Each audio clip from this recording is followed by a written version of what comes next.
All right, hello and welcome to Camel Finance. I'm your boy Camel, and I want to ask you as a semi-rhetorical question, right? Is this bullish? This is the Bank Term Funding Program, QE, that identifies as a loan program. And of course, this is some of the stealth QE that we have seen injected into the market this year. In my opinion, the answer to the question, is this bullish? I think so. I think it is bullish in the short to medium term, and this thing is set to expire in March of next year. So I expect this thing to probably continue something like this into March, and then there's the $1 million question, which of course is, are they going to kick the can down the road and continue to run this thing hot for a while, or are they going to suddenly pull this excess funding, this loan program, this QE that identifies as a loan program? Are they going to pull the plug on this and just leave the banks in a even stickier situation than they're already in? That is to be determined. As I said though, in the short to medium term, I think this is one of the contributing factors to why the market has been rallying all year. And it's not just this, we've also seen, haven't we, UST liquidity moving up and to the right the entire year. This, of course, has played a large part in seeing the markets rally to the upside throughout this year. And as if that's not enough, okay, we've also been playing hide the bailout, haven't we? Where instead of put the assets on the Fed balance sheet, which has a bunch of eyes looking at it, we print money, i.e. QE, but we call it something else, right? And we don't identify it as quantitative easing. Instead, what we do is we say it's something entirely different. We print this money. Instead of take this freshly printed money, buy assets and add it to the Federal Reserve balance sheet, where of course many eyes will be focused, instead of that, we add it to the FDIC balance sheet. In a game that we call Hide the Bailout, there are far less eyes on this, so they can get away with hiding stuff on the FDIC balance sheet. Also of note, the FDIC, remember, is the insurance company which is supposed to pay out if the banks get themselves into a sticky situation. So perhaps they know a sticky situation is coming and are trying to plan ahead. One thing I do know is when you build a house of cards, you can build it quite high, assuming you have the skill and the resources and the correct cards, right? But eventually there comes a point where the house of cards must come tumbling down. Now, is that coming next year? Is that coming in a few years' time? I don't know. But one day at a time as ever. Before we go any further, I do want to say today's video is sponsored by absolutely nobody. Nah, just kidding. I'd never do some stuff like that. Going back to this liquidity index, right? We saw this liquidity indicator flash all the way back in April. And since then, Bitcoin has continued to do Bitcoin things, hasn't it? It's continued to do Bitcoin things. So this still seems to be a story comprised entirely of liquidity. In addition, we also have the Dow Jones, right? Making a new all-time high. We saw that not too long ago, like a week and a half ago, let's say. So I wonder what comes next. And if we go back into this chart and take a good look, okay, every time we get one of these buy indicators flash and I cross into the bullish territory, what happens? We go on a bull run for somewhere between 4, say in the shortest instance, an average of about 6, or 10 months in the longest instance of Bitcoin's history. So it tells us that we're already a few months into this, right? It tells us to keep an open mind about seeing more months of bullishness ahead for the price of Bitcoin. I still believe this to be max pain. I still believe the way you harm the most amount of participants in the short to medium term is to run this thing up even higher, because the majority of people aren't here. The majority of people, we've already priced out the lower class for owning a Bitcoin, right? And we're in that neighborhood now where we're starting to price out the middle class. And I think if we get to 60, 70, 80k Bitcoin, then we will have effectively priced out the middle class from owning a whole coin. At that point, you know, if you've got 60, 70k, are you going to put it all in to a Bitcoin? Probably not, right? You're going to need to have multiples of that to feel confident or comfortable getting your allocation to one whole Bitcoin. So by the time we get up into this neighborhood where we're challenging the all-time highs, or starting to look like it's possible that we might challenge the all-time highs, then we are going to have priced out the vast majority of people. This is going to be for high net worth individuals and the upper class, and that's it, right? We're going to have priced everyone else out. So wild time to be alive. And technically speaking, we've got the 2-month chart, which is what we're looking at the top for Bitcoin, and the OBV below. You can see, look, range breakout. What happens afterwards? We go on a 10-month bull run. Same deal here. What happens afterwards? 6-month bull run. And we've already done it, right? We've already done it, and we're 2 months in. So it tells us that we could be looking at least 4 to 8 months of up-only mode. This rally is going to be so toxic and so salty if it is to unfold. If it's to unfold like this, then this is going to be the most hated rally I've ever seen. The last year for the stock market was by far and away the most hated, angriest, most toxic, salty rally I've ever seen in my life, because it made no sense, right? It only made sense if you knew what to look for, which was liquidity. Every other metric looked bearish the entire year, and yet the market rallied, and it was because this was all you needed, right? So it was the least understood rally, it was the most hated, and I suspect the same deal will occur for Bitcoin, right? I expect if we continue to do this, people are just going to lose their minds. It's going to melt faces and lose their minds because people just weren't expecting us. Remember, the whole time they've been expecting us to make a 12-month bear market, right? And then do something like this, base out, take ages, right? They've got years to accumulate before a parabola unfolds. And if we do this, right, they're all going to be caught offside. So imagine the salt, imagine the smell. Not a prediction, as always, an expectation until proven wrong by the market. Do something like this or like this, and I abandon this thesis as always. Have you seen the ETF rumors and hype that are going around at the moment? First of all, we've had sources tell Fox Business that the recent guidance from the SEC on the spot Bitcoin ETF is a green light, ready for approval by January the 10th. This seems to be becoming consensus that we are going to get this thing approved by January the 10th. And there's an awful lot of rumors circulating at the moment that it might even be approved today.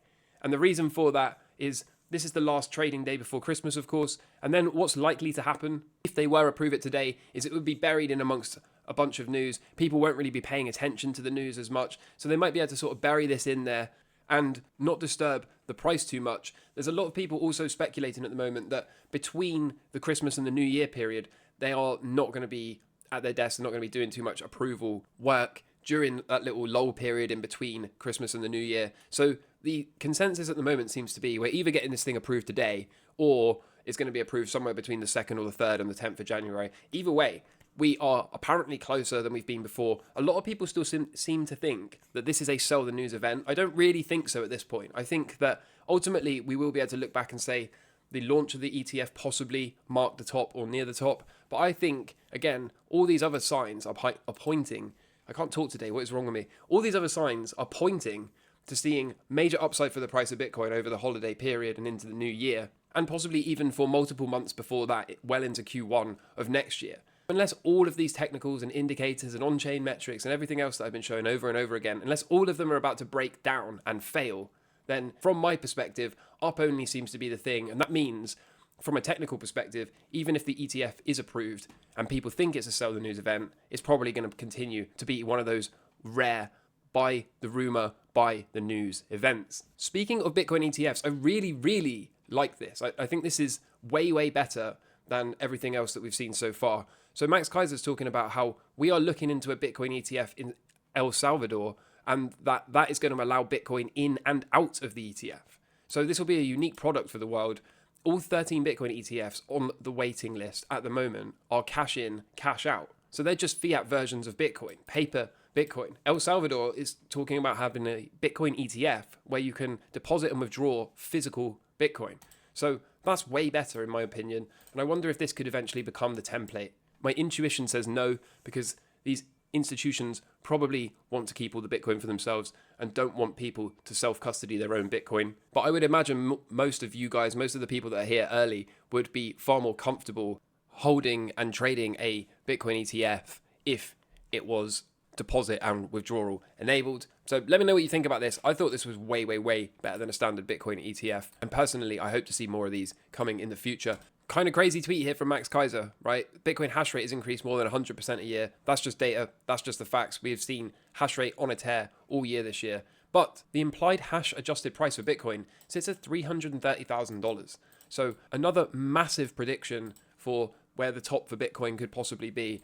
And according to this doesn't even include speculation on top. This is simply the implied hash adjusted price. So are the numbers going to be way bigger than most people can comprehend? Either way, next year is going to be wild. And speaking of wild, okay, take a look at this. Some analysts claim that Bitcoin is terribly overbought.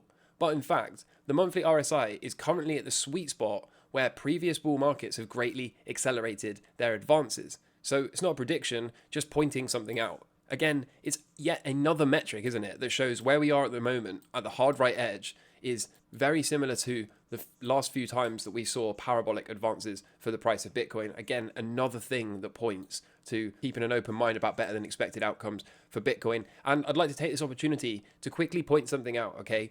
If this were to unfold, then by the time we get up here, we're of course going to be able to look back at all of these things that we keep seeing, okay? All of these metrics that I keep showing you and point out that this thing was one of the most obvious trades in hindsight of all time. So with that said, let's take a look at some charts, right? The dollar still moving down, right? Still printing lower lows, still looks to be on its way down to that 3-year cycle low. So we'll see. Anytime between January and the end of March or even the end of April, we can mark that as a 3-year cycle low inside the timing window. Particularly if it's around the mid-90s, then I think we'll be looking to mark that. And from there, I expect to see things start to break in risk. That's to be determined. For now, though, let's see if we can get down there, because this has been the target since the top. So we'll see if we can get down there. The euro dollar continuing to be bid, which makes perfect sense. This is going to continue to pressure the dollar, of course, in the short term, because it makes up 57-ish% of the DXY. Coin looks to be doing that thing that I scribbled yesterday in yellow, which was, I wonder if we have to do something like this, chop around in here and then break out. So I'm going to leave that there. I think that's what's coming. Is gold catching a bid? If this thing's going to break out, then I will be long the all-time high break. But if not, then the yellow squiggle remains the base case. Silver possibly going to put in another buy signal on a breakout into the new year. We'll see if we can get that. For now, not really super interested in the metals. Oil, again, right into this trendline support. So is it going to reject, right? Is it going to be rejected at resistance and roll over? If so, we'll keep pushing the short. If not, if it breaks out, then it's time to close this position in its entirety. And the stock market so far seems to have made a lower high. Let me pull this back a bit. I wonder if what we're going to get now is this classic 2 drives pattern, something like this. So we've had a pullback, pop up, another pullback into that cycle low, which undercuts the first low and then reverses. I wonder if that's what's coming. Maybe this thing's going to take a few more days to work out. As it stands, we're currently on today's going to be day 39. So somewhere between 40 and 42, I would expect to see this thing reverse. And then we're going to be looking for berserk mode for the stock market. Notice how the Dow Jones holding support still on its way to that measured move target. And the NASDAQ still hanging around the all-time high break level.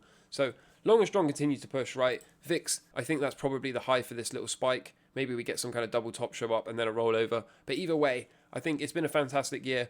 I think next year, at least in Q1, is going to be insane. Continuing to push all of those members setups for the members, and I'm in the process of finding you some more setups going into the new year, because I think once this pullback's done and the cycle low is in for the S&P 500, there should be plenty more stocks setting up and ready to blast off. Everyone else, I hope you have a wonderful Christmas and weekend period. I will be putting out a members only video tomorrow, but I'm not going to be putting out a regular channel video. I have, however, got some memes ready to be uploaded for Christmas Day and Boxing Day. Funny enough, I'm going to travel 55 miles today to pick up some beef. So Camel is on a mission for beef today, ready for Christmas.